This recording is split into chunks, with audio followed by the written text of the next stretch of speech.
You want to buy a laptop in 2025? Wait, let me tell you some of the mistakes that people make while they are buying their laptop. Some of these mistakes can cost you money, time, and performance. But if you hear this before you buy your laptop, you will avoid any of these mistakes. The first mistake in buying a laptop is buying for specs and not for purpose. Now, for example, people just chase RAM and storage. These are some of the first questions you need to ask yourself when you're buying a laptop. What will I use this for? Is this laptop for gaming? Is it for editing? Is it for school? Is it for business? Now, because many of the laptops you see today, they are built for specific purpose. I mean, they are built with a purpose in mind. So if you are a gamer and you decide to go and buy a laptop that is not for gaming, maybe you must have seen some of the videos. You see that a gamer is telling, a gamer went to buy a laptop because he didn't know, he went to buy a MacBook. Now, you may be looking at it that why will a gamer go and buy a MacBook?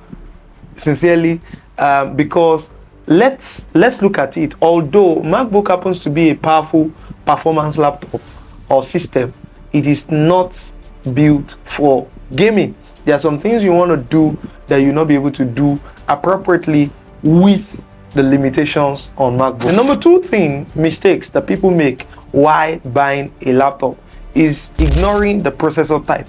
Now, Intel Core i7 might sound nice, but what generation is it? For example, if a Core i5 system is 10th generation and you have a Core i7 that is 7th generation, you can't compare the performance of those two systems. It is actually going to be something different from each other, and I'm telling you that the i5 will be far better than the i7. So please take note of your processor. Number three mistake is not checking upgradability. Can you upgrade the RAM of your system or SSD later? Now, many budget laptops are sold that no upgrades allowed. Now, you may say, yes, I agree that many budget laptops, but look at this system here. Now, this is a Microsoft system. Now, this system will not allow for upgrade. In fact, I'm not even sure you can actually change the screen. Now, this system is close to sold as an high-end laptop. That's because I'm using it already, and so I know what it offers. Now, sold as an high-end laptop, but then you cannot change the RAM, you cannot upgrade the SSD, apart from if you have an external SSD. Choosing the wrong screen size. Now, 17 inches looks cool until you try fitting it inside a bag. Like, I have a friend who carries a 17 inches along. I know one of his big problems is the 17 inches. It's actually why. It's like carrying a TV around anywhere you go. Go for what suits your mobility.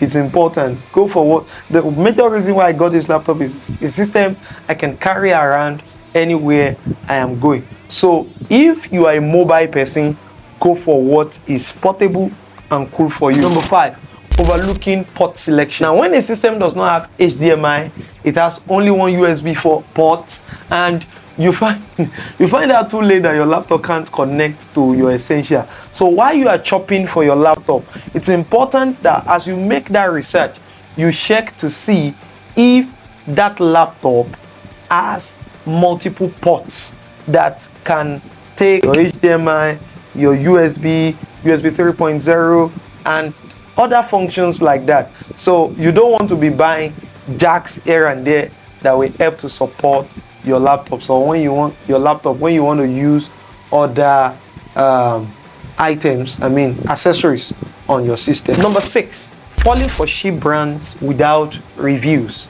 I have a system here. Now, one of the things you need to check out for is if you have never heard of it, a laptop brand, and you cannot find the real users' reviews, please skip.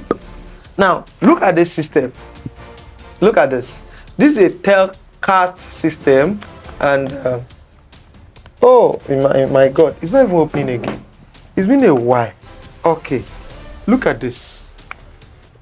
Look at this. Isn't it amazing? This system spent only 1 month or less than working. Less than a month to work. Like, it's a serious one. Now, the system is gone and is as good as dead. is as good as dead. Now you can imagine, this is a Telca system, beautiful, like, you know, something that is trendy and you can roll over, is a 360 laptop. But are there real users? Are there people who are really using it? Or it's just on advert that we see them? We tried reaching out to the sellers, but they could not offer any help to us, even after we have purchased it. Number 7, not asking about battery health. For example, if you are buying a used laptop, I bought this system as a used laptop. I was told, yes, it has 2 batteries. Now, and one of the things I did was that I had to check for the batteries. Like, I checked the health of the 2 batteries, and I think it was a good one for me. For about 6 hours yesterday, I was on it without charging it, and everything was going fine. Even when it was low, it still took about 1 hour before it finally went off. So if you're buying a used system, the battery condition is critical. It's very important. Don't just go for a battery health of 40%. 40% battery health means it won't last an hour. So you must look for something way higher than that. Number 8, ignoring keyboard and trackpad comfort. Now, one of the deal breaker of the Microsoft is that the trackpad is actually small compared to what I have on my MacBook. So you can spend hours just tracking, and sometimes you just want to use a mouse. So if you are convenient with using an external mouse, it's fine.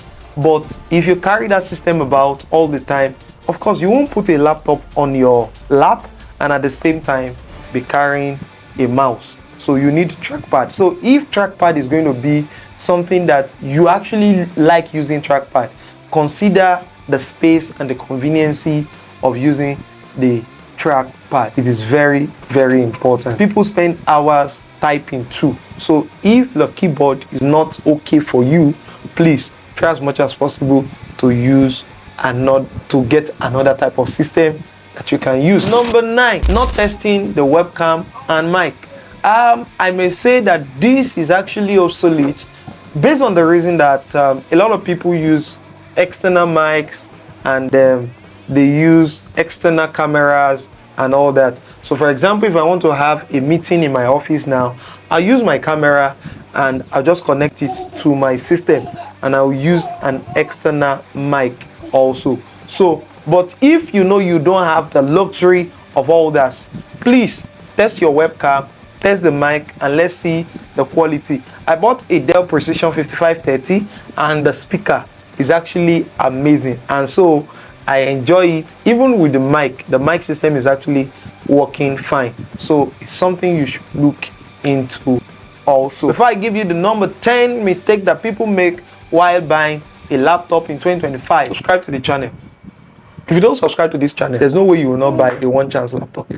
All right, so having done that, have you subscribed? Okay, we can go on now. Can I give you number 10? Have you subscribed? If you have subscribed, let's go on. Now, forgetting warranty and support access. For example, this system right here, we forgot about support system and warranty when we're buying it. And so after like a month, the system was frozen.